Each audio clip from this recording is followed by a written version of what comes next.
right. So today I shall be by myself. If you're new to the podcast, my name is Nachasa Kimberly. I host the Legacy Table where we build founded on pillars and mantles.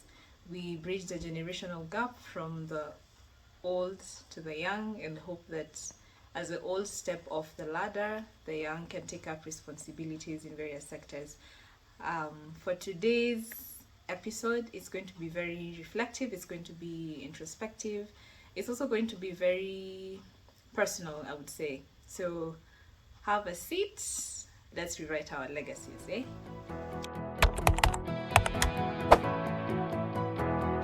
Even if she denies it, I assure to the legacy table as I usually do.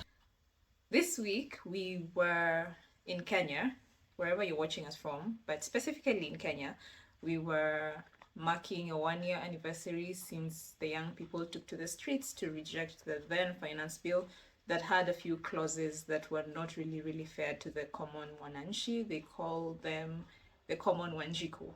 So we had the young people, I want to call them Gen Zs as they were branded. They took the streets without fear, without shame, and without any prejudice, I would say. Unfortunately, a number of them were murdered, and people went to the streets this year, not only to protest the interesting leadership, rather to call for justice, because not all of these families have been honored. In fact, I don't think any of them have received the justice that these young people deserved, but we still have cases that are pending. So we had young people take to the streets and march in solidarity with the fallen soldiers. So we remember them and we honor them. This week's episode, I'm going to be talking about who you are without the applause. And allow me to read something that really encouraged me, or rather, encouraged me. I'm all over it a lot of times. There's a scripture in the Bible. If you're a Christian, you should know this. There's a scripture in the Bible that says that your gift will make room for you and you'll be seated with kings and princes. But as much as there is that aspect, I feel like we tend to overlook the idea of character. Because if you have a poor character, no king is going to want you on his table. So listen to what I came across this week. It starts by saying adversity reveals your character. When you have a good character, it often shows through your mannerism, your lifestyle, and your conduct. Everywhere you go, your aura will always speak before your mouth does. In our generation today, where it seems that people are striving for financial success and popularity, I have understood the importance of being humble, not weak. There is a big difference between humility and pride. Humility is to deem yourself lower than somebody else, not that you do not matter, but you esteem somebody else higher than you. Pride, on the other hand, is forever seeking for, ooh, you did well, ooh, oh my god, ooh, oh my god. That is pride, because you feed off the things that you do for people and then they clap for you. Well, it's not bad. I don't think it's bad to be appreciated, but as a leader, there comes a time when you have to draw the line between being appreciated versus being looked up as an idol. Now, who are you without the applause? Without the cheers and the smiles and the compliments? Who are you really? This week I was thinking about a young man that I have worked with for a decade now. He used to be very quiet amongst the young people that I had then. Well, yeah, he used to be quiet, and then he used to be tiny, and then like his voice had not yet broken, so he was just one of those people that you would quote unquote overlook. But I did not overlook him. I incorporated other people to be able to bring him out. So I was thinking about him this week specifically because he is now pursuing a course in electricals. Now, this is somebody that, in all sincere honesty, the world had written off. I did not write him off. Simply because somebody is quiet does not mean that they will never amount to anything. So this week, as I was going through my socials, like many of us do, I came across his photos and the things that he's creating, and I was like, wow, there are no greater flowers that I would rather receive rather than to watch the people that I have been teaching and working with blossom into who they are. Apart from that, I have about 15 others who are going to be graduating from different colleges and universities with first class honors, second class upper, second class lower. I don't know anybody who's graduating with anything less, but I'm very, very proud of them. And if you'd have told me 10 years ago that I would be watching people graduate that I have taught, I would have told you it's a lie. Am I a teacher by profession? No. But I take mentorship so personally because I believe in working with somebody until they achieve their greatest potential, and then you can not throw them away, but you can now release them into the world. Based off of this, in my times of reflection in the last 2 weeks, I found myself in a place where I miss the times when I would lead because it was fun. I would lead because it was my calling. I would lead because I truly enjoyed bringing out the best in people. Now we live in times when everything that you do, you have to put on social media. It gets tiring. I will not lie. It gets tiring, and I would give anything to go back to the days when I would gather just 8 people, sit with them, and talk about life. Like, just dissect what life is. Of course, I was younger then. Right now, I bear a huge burden of responsibility. But back then, I also had a responsibility to ensure that everybody that I came into contact with emerged greater than they came into my presence. Now, where am I going with this conversation? Who are you without the applause? If you are to ask my closest friends, they will tell you for free. If you want to find Kimberly, look for where young people are. In my early 20s, I used to feel like that was not cool. Because I thought, why not just go hang out with my friends? Like, why can't I just be out eating good food with my friends, or, I don't know, traveling? I love to travel. But you'd always find me looking for avenues to empower young people. I'm not tooting my own horn.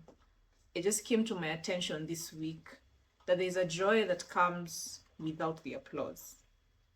When it is dead silent and it is just you intentionally building brick by brick, block by block, step by step, and finally you have a whole house.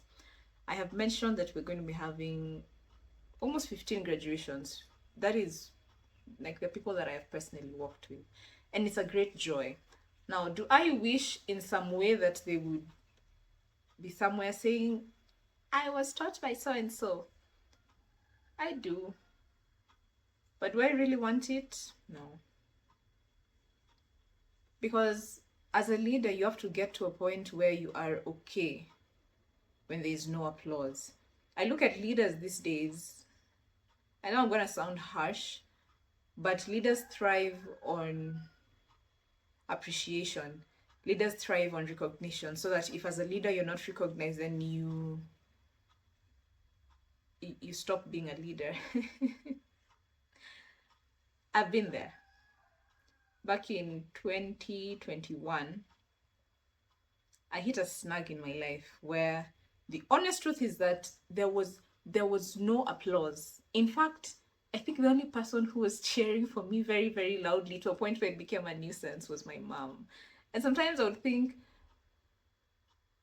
is she doing it just because I'm her daughter, or is she doing it because she genuinely believes that I'm a great leader? But in 2021, it was silent. up to and including some of the people that I led. Did I feel bad? Oh, yes, I did. For a full year, I did not understand what was happening. But it made me deal with pride, the pride of the heart, where you constantly want to be in people's faces, where you constantly want to be the one giving orders. I had to deal with the fact that even though it wasn't publicly acclaimed, I still put in the work. And now I'm in a much better position to encourage other leaders. Just because there's no applause does not mean that the work was not done. Just because there is no applause does not mean that there are no fruits. If you look at the work that goes into having a mango tree or an orange tree or an apple tree, my dad grows apples. You put in a lot of work. But rarely will you hear the end consumer clapping and saying, I want to meet the farmer who gave these apples. Maybe 1 in a million chances. It's the same thing with leadership. You need to be okay and just put in the work. Let me talk a little bit about where I get this topic, okay? A month ago, in my quiet time, I was reading, must have been reading a book. I forget which one I read last month, but the question that arose was, would I be able to follow myself? I say that's a tough question to ask yourself as a leader, because if you can't follow yourself, why should other people follow you? Of course, we are all leaders in all our rights. Like, we all have various capacities of leadership, but you have to get to a place where, as a leader, as a mentor, you need to ask yourself that if the conduct in which you have or the character that you carry, is it worth following? If it's not following, then pull up a chair, sit down, rethink life. One of the things that came out clearly last week when I had the discussion with my sister was, one, you have to look inside, deal with the things inside so that you're not projecting. And two, you need to have a relationship. Now, if you don't have a relationship with the people that you are leading, then don't lead. There's no point of screaming and shouting at people with whom you have no relationship. You can't be giving orders, even in the military, I would assume, which is probably the toughest place to lead or serve.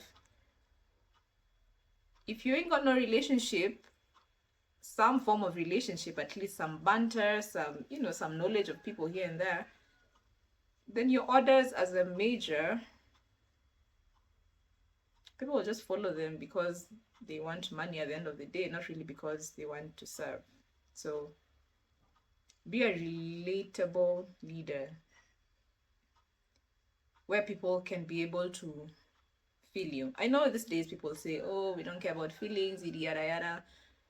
But as a leader, you need to be able to get to somebody if you're ever going to bring them out to be the person that they're supposed to be.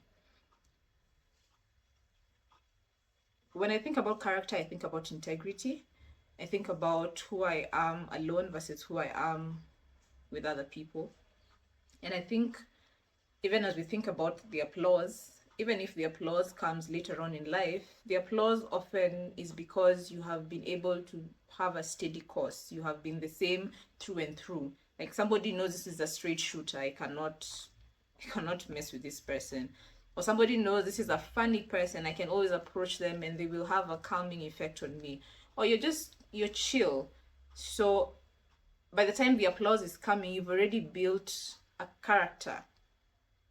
For a leader, more of integrity. Here are my 2 cents for the week.